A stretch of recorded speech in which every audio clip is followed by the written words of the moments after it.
नमस्कार दोस्तों, आज सुनेंगे किसे कन्यादान देना चाहिए और किसे नहीं देना चाहिए। ब्राह्मण ने कहा, भगवान यदि आपका मुझ पर अनुग्रह है तो अब कन्यादान के फल का वर्णन कीजिए, साथ ही उसकी यथार्थ विधि भी बतलाइए।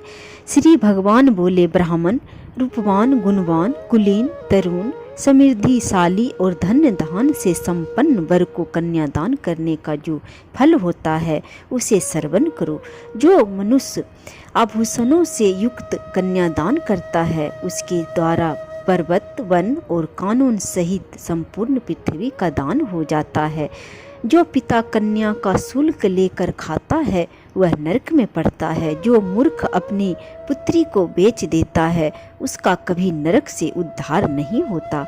जो लोभ बस अयोग्य पुरुष को कन्यादान देता है वह रौरव नरक में पड़ता है, अंत में चंडाल योनि में जन्म लेता है। इसी से विद्वान पुरुष दामाद से शुल्क लेने का कभी विचार भी मन में नहीं लाते। अपने ओर से दामाद को जो कुछ दिया जाता है वह अक्षय हो जाता है, उसका क्षय नहीं होता है, यानी उसका समाप्ति नहीं होता। पृथ्वी, गौ, सोना, धन, धान और वस्त्र आदि जो कुछ दामाद को दहेज के रूप में दिया जाता है वह अक्षय फल को देने वाला होता है।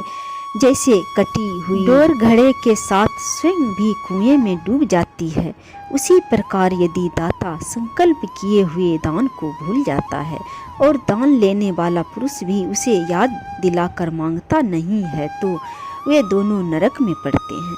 सात्विक पुरुष को उचित है कि वह जब माता को दहेज में देने के लिए निश्चित की हुई सभी वस्तुएं अवश्य दे दें।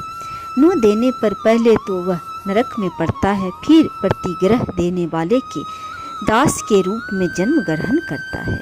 जो बहुत खाता हो और अधिक दूर रहता हो, अत्यधिक धनवान हो जिसमें अत्यधिक दुष्टता हो, जिसका कुल उत्तम न हो, तथा जो मूर्ख हो, इन 6 मनुष्यों को कन्यादान नहीं देनी चाहिए। इसी प्रकार अति वृद्ध, अत्यंत दीन रोगी, अति निकट रहने वाले, अत्यंत क्रोधी और असंतुष्ट, इन 6 व्यक्तियों को भी कन्यादान नहीं करना चाहिए। इन्हें कन्या देकर मनुष्य नरक में पड़ता है।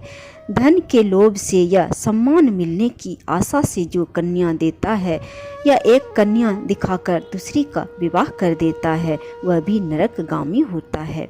जो प्रतिदिन इस परम उत्तम पुण्यमय उपाख्यान का श्रवण करता है उसके जन्म जन्म के पाप नष्ट हो जाते हैं। जय श्री हरि।